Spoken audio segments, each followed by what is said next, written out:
President, you've talked about the VAT and the EU before and your concerns with how the EU treats you. Do you have a number in mind on the European Union? Do you have an idea where that number is going to land? Well, what they are now is they have a 20% VAT tax, which we're considering to be similar or the same as the tariff. Plus, they charge lots of fees, and they're doing something else. European Union's been very tough on our companies. They sued Apple, they sued Google, they sued Facebook.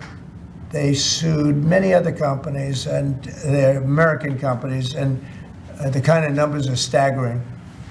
And the court system over there is not very good to our companies. If you know that Apple had to pay, I think, $16 billion in a penalty, a court case that was really shocking because most people thought they would have won that court case, people that watched it. So they've been very tough. Airlines have called me up and they said, could you help us with Europe because they're charging us so many different fees. I got a call from the head of American, United, and other airlines saying every time we land a plane, we get just absolutely killed by the European Union.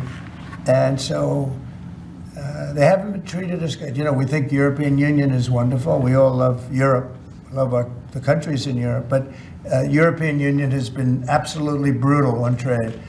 Canada's been very bad to us on trade, but now Canada's going to have to start paying up. And Canada's been tough on the military because they have a very low military cost.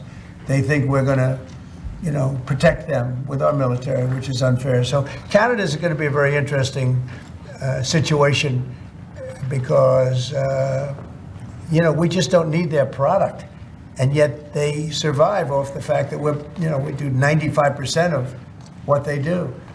And Canada is just absolutely, I say it, and sometimes people smile and sometimes they say great idea, but Canada, their taxes would come down greatly, their security would go up greatly.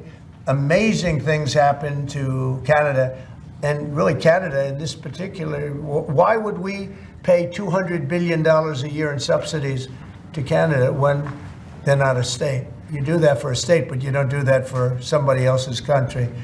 So I think Canada is going to be a very serious contender to be our 51st state.